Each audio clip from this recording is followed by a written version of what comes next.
Abra sua Bíblia em Apocalipse.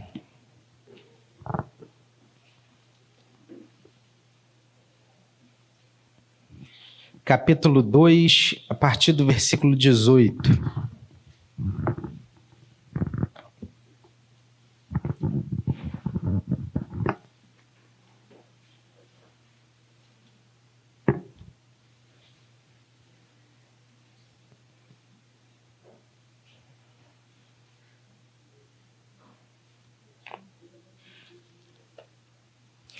Apocalipse, capítulo 2,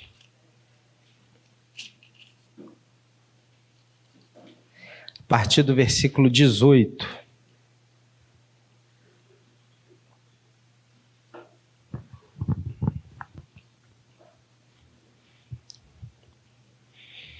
Que diz assim: Ao anjo da igreja em Tiatira escreve: Estas coisas diz o Filho de Deus, que tem os olhos como chamas de fogo e os pés semelhantes ao bronze polido. Conheço as tuas obras, o teu amor, a tua fé, o teu serviço, a tua perseverança e as tuas últimas obras mais numerosas do que as primeiras. Tenho, porém, contra ti o tolerares que essa mulher, Jezabel, que a si mesma se declara profetiza, não somente ensine, mas ainda seduza os meus servos a praticarem a prostituição e a comerem coisas sacrificadas aos ídolos. Dei-lhe tempo para que se arrependesse. Ela, todavia, não quer arrepender-se da sua prostituição.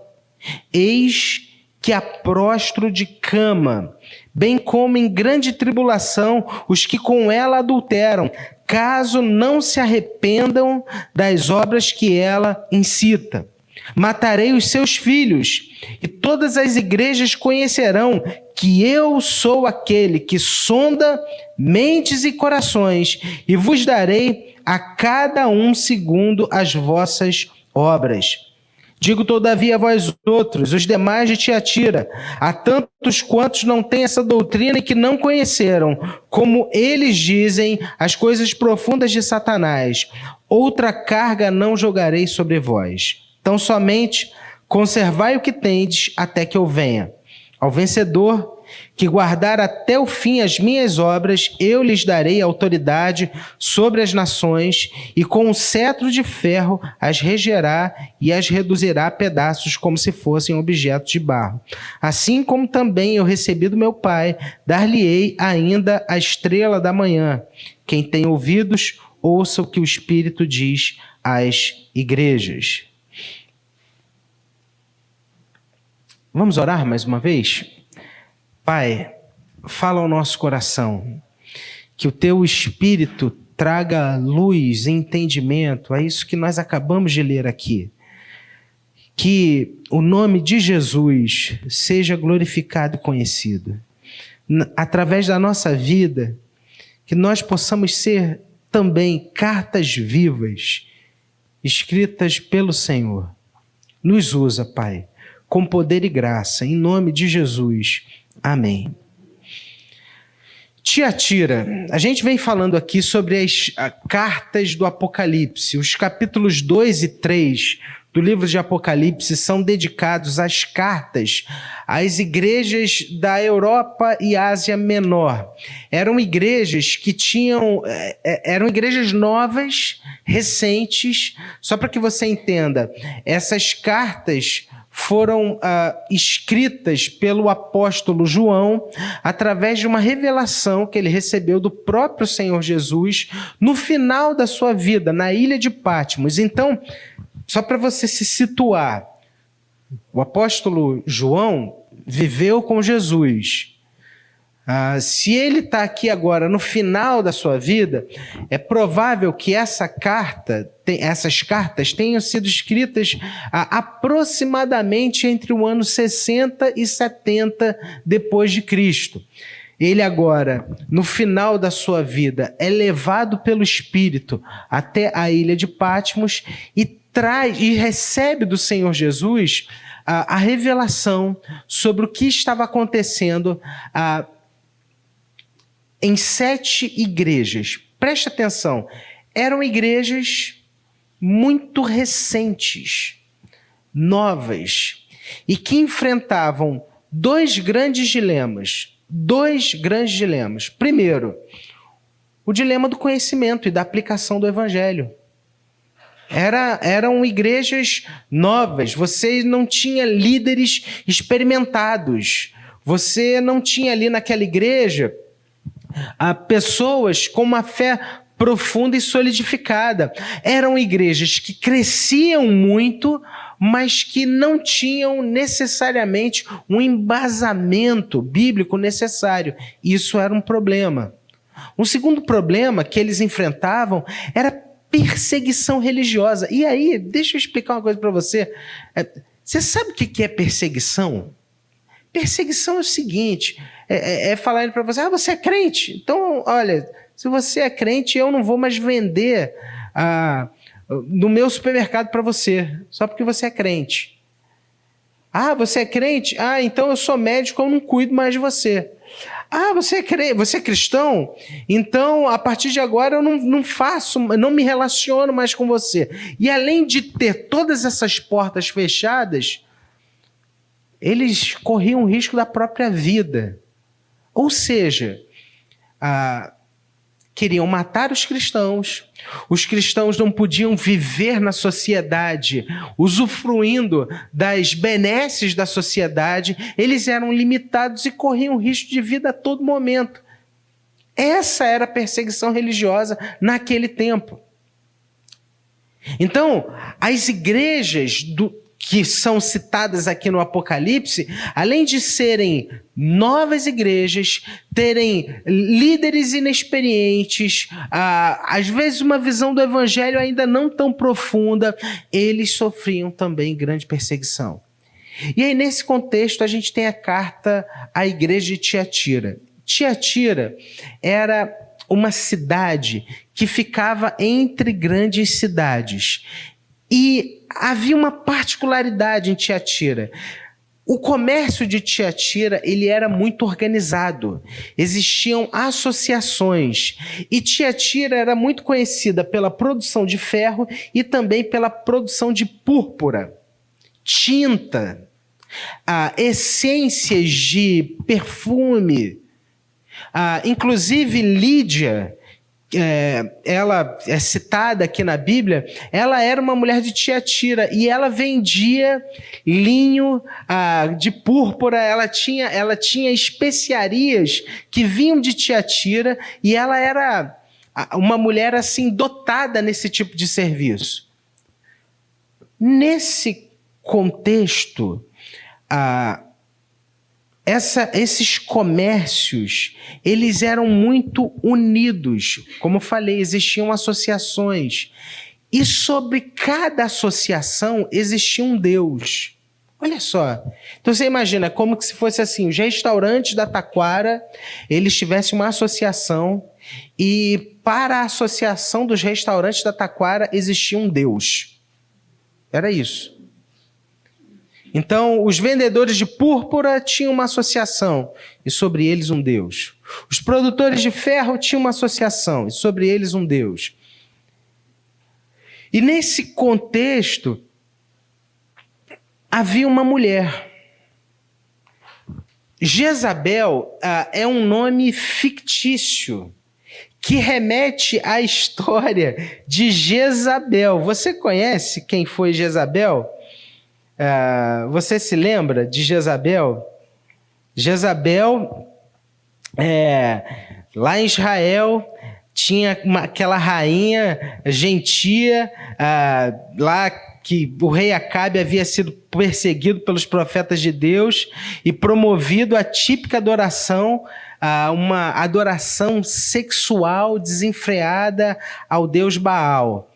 E aí, Jezabel era essa mulher maligna, e ela é associada a essa mulher maligna que existia lá na cidade de Tiatira. O que fazia essa mulher? Essa mulher, ela havia se infiltrado e ela pregava uma permissividade. Olha, você pode. Isso é lícito. Isso daqui você pode fazer isso. Você pode se deixar levar por isso. Não tem problema nenhum nisso. E ela estava levando os crentes daquela igreja de Tiatira a uma imoralidade, uma vida de imoralidade, aonde aqueles crentes em Cristo estavam agora cedendo ao pecado. E aí, o texto, ele no versículo 20, ele nos chama a essa atenção. Só que antes do versículo 20, eu quero destacar aqui para vocês, porque às vezes a gente só fala de problema, né? Mas aquela igreja, ela tinha um elogio. Cristo elogia a igreja de Tiatira por seu trabalho. E ele declara conhecer as obras. Olha, vocês têm feito boas obras. Vocês são uma igreja que ama. Você pode estar vendo aí na Bíblia? Conheço o seu amor, conheço a sua fé, conheço o seu serviço, eu conheço a sua perseverança. Vocês estão de parabéns nesse sentido. Eu estou vendo aqui que vocês estão bem dedicados. Versículo 19. Conheço as tuas obras, o teu amor, a tua fé, o teu serviço, a tua perseverança e as tuas últimas obras, mais numerosas do que as primeiras. Gente, olha que coisa interessante. É como que se visualmente aquela igreja estivesse num franco crescimento. Franco crescimento. O que eles faziam agora era melhor do que aquilo que eles faziam há um ano. É como que se eles tivessem... Tem uma madrugada do carinho. Vocês, há um ano atrás, davam 100 quentinhas, agora vocês estão dando 300. E tem uma equipe triplicada aqui também. As obras eram maiores e melhores. Mas... E aí vem a grande questão. É que nós, muitas vezes, julgamos as coisas de maneira visual ou superficial. Às vezes a gente julga uma igreja de maneira superficial, visual. Poxa, essa igreja tem muita gente. Uau. Às vezes a gente olha para a nossa vida também de uma maneira superficial. Eu estou prosperando, eu estou crescendo. Não, está tudo certo, não estou com um problema grave e tal. Mas é interessante essa visão de Cristo sobre a sua igreja. Porque Cristo não olha somente aquilo que parece ser. Ele vai mais fundo. Ele vai num nível mais profundo. E aqui está a grande questão, irmãos e irmãs. É que o pecado, ele precisa ser sempre tratado de maneira profunda. Vou te dar um exemplo. Se uma pessoa tem problema com a imoralidade sexual, então vamos trancar esse cara aqui num quarto fechado para que ele não veja ninguém. Não, isso não vai resolver. Se a pessoa tem problema com dinheiro, então vamos tirar todo o dinheiro dessa pessoa, não vamos deixá-la com dinheiro nenhum. Não. Não é esse isso é o que está aparente. Mas existe uma motivação mais profunda no coração. E é nessa motivação mais profunda, é aqui que acontecem as grandes mudanças. Não são aqui no aspecto exterior, mas é no mais profundo, é no coração. É lá onde as nossas decisões são tomadas. É lá onde há o nosso centro de prazer. É lá onde está a nossa adoração. E o Evangelho, ele vem para destronar essas narrativas que estão aqui dentro na nossa vida. Por que às vezes nós somos ansiosos? Por que às vezes a gente tem uma dificuldade de lidar com dinheiro? Por que muitas vezes a gente mente? Por que muitas vezes a gente é iracundo, a gente perde a paciência fácil? Tudo isso acontece aqui, no mais profundo do coração. Você não consegue tolerar o erro dos outros. Você não consegue caminhar com pessoas que não estão no mesmo tempo que você. Você é uma pessoa acelerada demais e deixa para trás as pessoas que não caminham na mesma velocidade que você. Você desiste das pessoas fácil. Você é alguém que tem um problema com um pecado específico na sua vida. Está lá, no fundo do seu coração, a raiz, a origem do seu problema.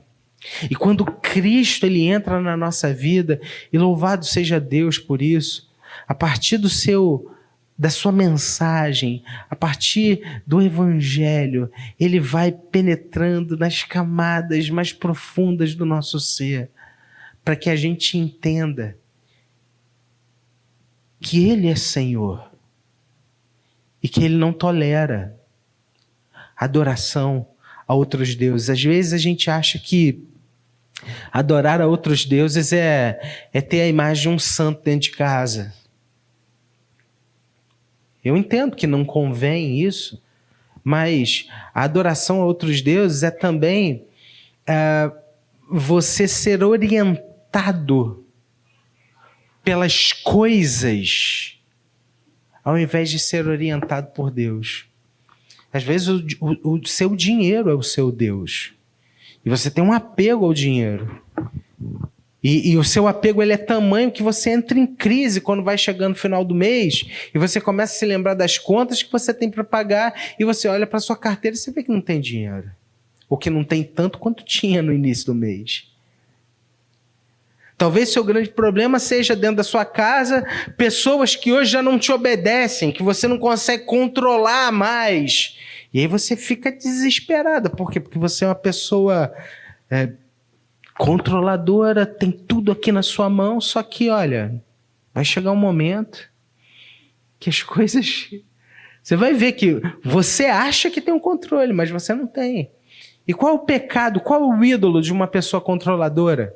Qual é o ídolo de uma pessoa que é avarenta? Qual é o ídolo de uma pessoa que é mesquinha? Não é um ídolo que a gente pendura na parede, mas é um ídolo que está aqui no oculto do nosso coração. E quando Cristo entra no mais profundo do nosso ser, ele entra para destronar. Todos esses ídolos nos prometem alguma coisa. O dinheiro, ele vai te prometer estabilidade, segurança.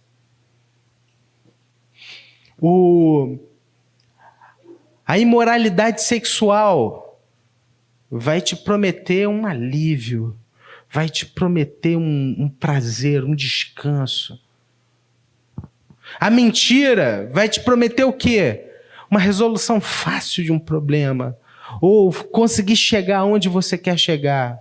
Controle. E nessa igreja havia uma Jezabel que de maneira sorrateira tinha vou usar uma palavra que minha avó usa, se embrenhado na igreja. De maneira muito, envolvente, e começou a trazer as pessoas para um mau caminho. Eu preciso dizer uma coisa muito séria a você, muito séria. Cristo é o Senhor da igreja. Cristo é o Senhor da igreja. Você pode, de repente, não gostar de uma igreja, de outra, mas você precisa entender, Cristo é o Senhor da igreja. E Cristo é o supremo pastor. Eu sou o bom pastor que dá a vida pelas ovelhas. Palavras do próprio Senhor Jesus. Ele, como bom pastor, ele cuida, ele zela das suas ovelhas. O próprio Senhor Jesus disse ao Pai: nenhum dos que o Senhor me deste eu perdi. Aqueles que o Senhor me deu estão nas minhas mãos. E eu oro não somente por esses, mas por aqueles que o Senhor ainda vai me enviar. Ele estava orando por mim e por você.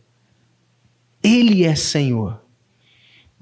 E Ele não admite que as suas ovelhas se deixem levar por pecados ocultos que as conduzam para longe dele. A gente precisa olhar para o nosso coração.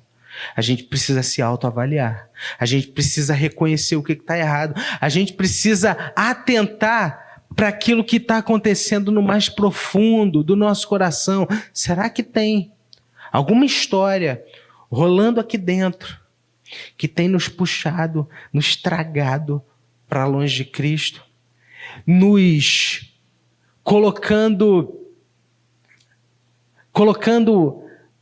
Cristo abaixo e essas coisas acima aqui no nosso coração. A gente precisa olhar e atentar para isso.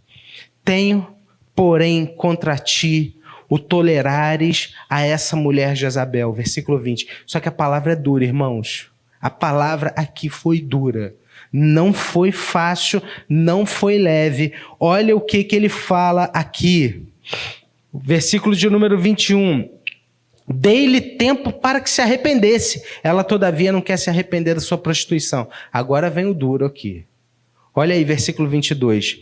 Eis que a prostro de cama, bem como em grande tribulação os que com ela adulteram, caso não se arrependam das obras que ela incita.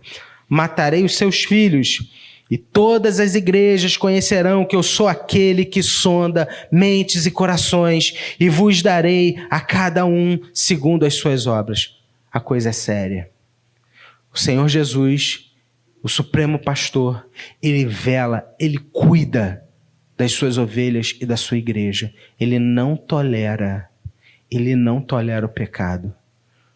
Nós somos chamados a uma vida de santidade. Arrependa-te e volta ao primeiro amor. Arrependa-se. Arrependa-se. Um avivamento numa igreja começa a partir de um arrependimento. Quando as pessoas se arrependem do seu pecado, dos seus erros, e se voltam ao Senhor de todo o coração, grandes e lindas coisas acontecem. Lembra do seu chamado. Lembra daquilo que o Senhor falou com você lá atrás. Lembra de quando você vivia longe do Senhor e Ele te salvou, te resgatou, te redimiu, te deu uma nova vida. E aí, parece que com o passar do tempo a gente vai esmorecendo e começando a negociar. A fé vai se esfriando, se enfraquecendo. E qualquer notícia, e qualquer problema parece tirar a nossa alegria, a nossa paz. A palavra, aquela mulher de Tiatira, aquela Jezabel, é uma palavra dura e forte. Eu vou te colocar de cama, porque eu sou o Senhor, e eu cuido da minha igreja, e eu cuido das minhas ovelhas. O texto continua, e o texto diz, eu dei-lhe tempo para que se arrependesse. Ela, todavia, não quer se arrepender. A vida cristã exige arrependimento. A vida cristã exige uma constante autoavaliação. A vida cristã exige humildade de coração. Eu preciso dizer uma coisa muito séria para você. Se você é um cristão que tem dificuldade de reconhecer os seus erros e reconhecer aquilo que você faz de errado e pedir desculpas, meu irmão, você está em grandes apuros.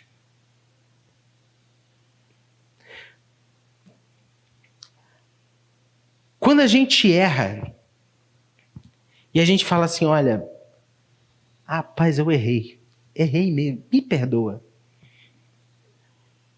Isso daí é algo lindo e maravilhoso e demonstra, sabe o quê? Que eu não preciso provar que eu sou algo que eu não sou. Eu sei que eu errei. Eu sei que eu falhei. E Deus não deixou de me amar porque eu falhei. Não, inclusive Ele me amou porque eu falhei e falho. E é essa a razão pela qual Ele enviou o seu Filho. Porque eu sou pecador, porque eu sou falho. Então, quando você reconhece os seus erros, você está reconhecendo a razão pela qual Deus enviou Jesus para te salvar. Quando você reconhece seus erros, você reconhece que a graça de Deus é suficiente para você e não a sua tentativa de tentar provar que você é uma coisa que você não é, ilibado, bom, o tal. Não. Agora, o Evangelho diz quem nós somos. O Evangelho nos ensina isso, que nós que estamos em Cristo, nós nos tornamos filhos, nós nos tornamos amados, nós somos sustentados pelo Pai, fomos acolhidos. Essa é a verdade do Evangelho. Fomos regenerados. Essa palavra que para mim é linda e talvez uma das mais profundas. Nós fomos justificados. Sabe o que isso significa? Nós que antes éramos devedores, nós agora nos tornamos justos aos olhos do Pai. Não pelo que nós fazemos, mas pelo que Cristo fez. Essa é a verdade do Evangelho. Mas quando eu não entendo a verdade do Evangelho, eu preciso ficar me justificando o tempo todo, dizendo, eu não fiz isso, mas eu não fiz aquilo, mas eu não errei, mas eu não é assim não, mas você errou também. Esse fio é cortado, porque eu entendi que eu sou justo, não pelo que eu fiz, mas pelo que Cristo fez. Então, minha irmã Marinei, se eu errei, me perdoa. Minha irmã Áurea, se eu errei, me perdoa, minha irmã. Júlio, se eu errei, querido, me perdoa. O crente em Cristo Jesus, ele é livre para reconhecer o seu erro, porque ele sabe que o que o justifica não é uma tentativa de viver uma vida certa, ilibada e correta, mas o que o justifica foi o sangue do Cordeiro sem defeito derramado em amor por nós na cruz do Calvário. Ele é perfeito e ele nos justifica. Você tem dificuldade de reconhecer seus erros? Você tem dificuldade de pedir perdão? Você tem dificuldade de voltar atrás? Eu sei, você é filho de Deus. Talvez essa seja a sua dificuldade. Eu tenho as minhas dificuldades, todos nós temos as nossas. Talvez essa seja uma dificuldade que você tem. Mas, Deus não deixa de te amar por isso, não. Mas, preste atenção aqui. Deus quer que você entenda isso e você volte atrás. A vida cristã exige arrependimento. O texto, ele continua e aqui ele caminha para um fim, no versículo de número 25. Olha aí o versículo 25. Coloca aí, Mateus. Igreja, vamos ler junto aqui? Tão somente...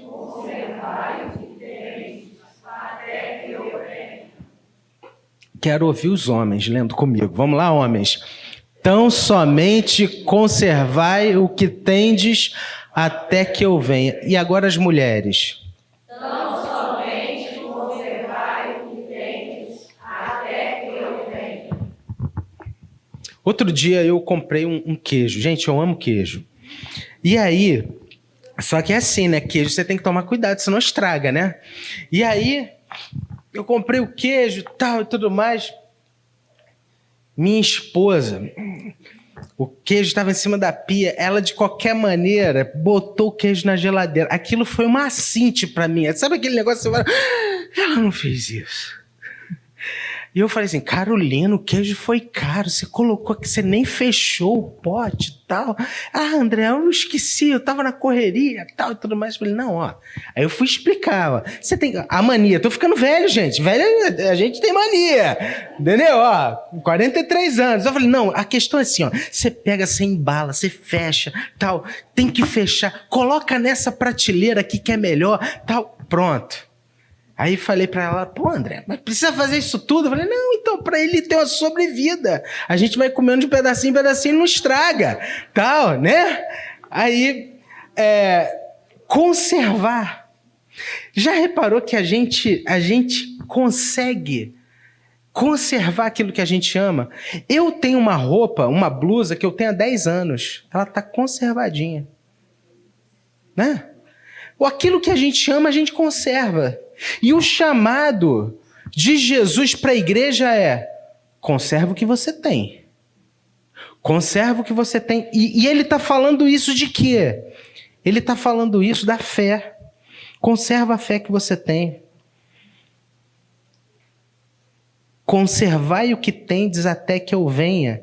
E ao vencedor que guardar até o fim as minhas obras, eu lhe darei autoridade sobre as nações, e com cetro de ferro as regerá e as reduzirá a pedaços como se fossem objetos de barro. Assim como também eu recebi de meu Pai, eu dar-lhe-ei ainda a estrela da manhã. Jesus está falando aqui da nossa vida eterna com o Pai. Conserva a sua fé. Conserva a sua fé, para que um dia nós possamos estar juntos outra vez.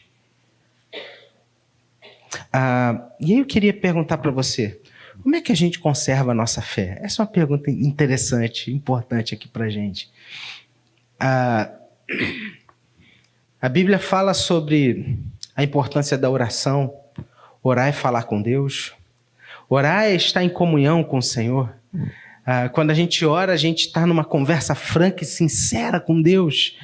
Orar é uma bênção, você precisa orar mais.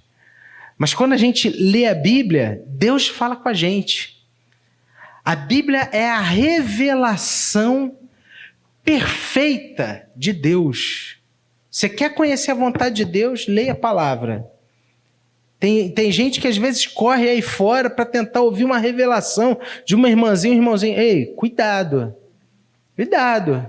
Você quer entender o que Deus fala com você? Leia na sua palavra. Agora, a Bíblia fala também da comunhão, do partir do pão. Hoje à noite, nós teremos ceia aqui na igreja. E você é chamado pelo próprio Senhor a participar, a estar em comunhão. Isso é uma bênção. Porque a ceia é um meio de graça para nós. Conservai o que você tem. Se alimente da verdade. Se alimente do Senhor Jesus. Alimente a sua vida de oração, de leitura da palavra. Hoje de manhã eu cheguei aqui cedinho. A gente tinha um grupo de irmãs e irmãos aqui orando. Orando por você, sabia disso? Orando pela sua vida. A gente tem um grupo de oração aqui na igreja que tem orado pela igreja.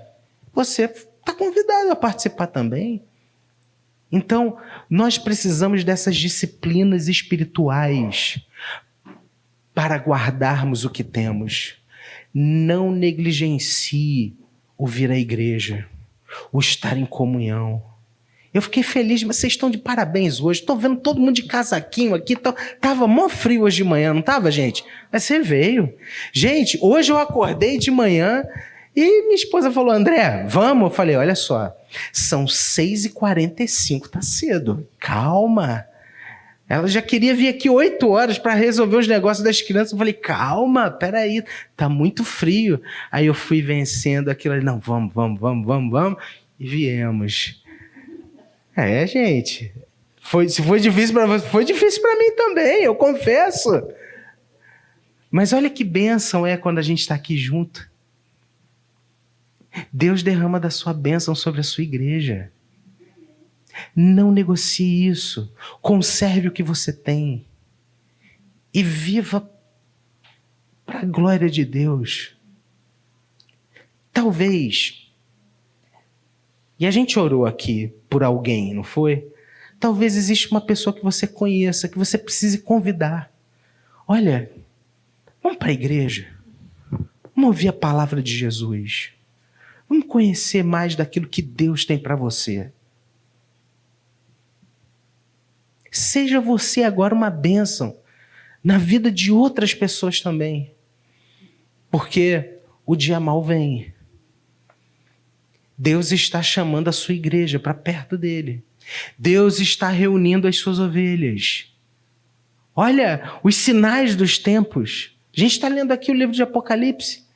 E eu não quero aqui ser, estarrecedor com você. Tal. Não, mas olhe o que a Bíblia fala sobre o final dos tempos. E olha para a nossa sociedade.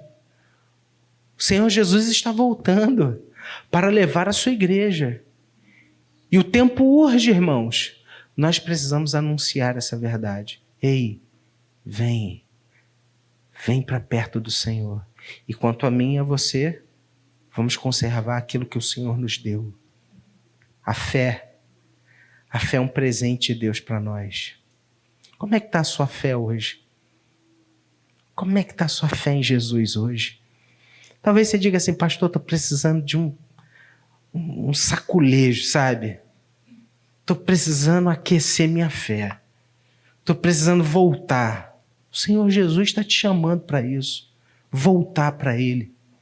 Crer nele de todo o coração. Se apegar à sua palavra. Deus te ama. E coisas lindas e maravilhosas Deus deseja fazer na sua vida e na sua família. Creia nisso. Conserve o que você tem. E ao vencedor, dar-lhe-ei a estrela da manhã. Olha que promessa linda de Deus para nós. Vamos ficar de pé, irmãos. Eu quero orar com você. O texto que nós lemos hoje, ele nos ensinou que a vida cristã exige discernimento. A gente precisa discernir o que está acontecendo à nossa volta. Se tem algum perigo que tem se aproximado de nós ou se há algum caminho no nosso coração que precisa ser revisto. A gente viu aqui nesse texto também que a vida cristã exige arrependimento. A gente precisa se arrepender dos nossos erros. Porque Deus nos ama, a gente pode se arrepender, a gente pode voltar atrás. E a gente precisa também conservar a fé. A fé que Deus nos deu como um presente. Já pensou que você podia estar longe de Deus? Você podia estar longe da igreja? Você podia estar vivendo uma vida completamente errada, mas Deus te deu o presente da fé. Já agradeceu a Ele por isso? Obrigado, Senhor. Obrigado pela fé, obrigado pelo teu amor. Vamos orar, gente? Abaixa sua cabeça aí. Pai, obrigado, Senhor. Obrigado porque o Senhor nos ama e o Senhor cuida de nós. E às vezes a gente ouve uma palavra dura como essa, nos chamando ao arrependimento, e o Senhor faz isso porque o Senhor não tolera o pecado. O Senhor não tolera ver as suas ovelhas caminhando para longe de Ti. E nós, ao olharmos aqui para o nosso coração, a gente quer clamar ao Senhor, misericórdia, Pai. Tem misericórdia das nossas vidas. Nos ajuda, Pai. Nós queremos viver para Ti. Nos ajuda a dizer não, a deixar para trás aquilo que não vem do Senhor. Fortalece a nossa fé. Ó Deus, abençoa as nossas famílias, Pai. As nossas casas. Os filhos que estão longe.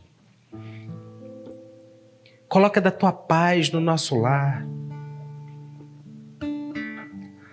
Ó Deus, abençoa o nosso trabalho. Nos dá sabedoria, Pai, para levarmos a Tua palavra lá naquele lugar.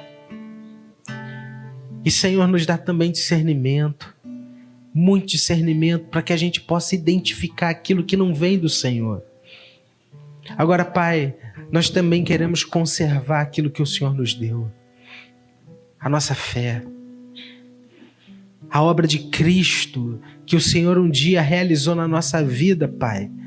Nós não queremos apagar a nossa fé. Nós não queremos nos afastar de Ti. Aquece o nosso coração. Em nome de Jesus. Para a glória do Teu nome. E nos usa também, Pai, para que a gente para que nós sejamos uma bênção na vida daqueles que ainda não Te conhecem. Em nome de Jesus, para a glória do Teu nome. Amém. E agora, povo de Deus, igreja do Senhor Jesus, que a graça do nosso Senhor e Salvador Jesus Cristo, Que o amor de Deus, o nosso todo-poderoso Pai, e que a comunhão e as ricas consolações do Santo Espírito de Deus estejam com você, meu irmão, minha irmã, e com todo o povo de Deus espalhado por toda a face da terra, desde agora e para todo sempre.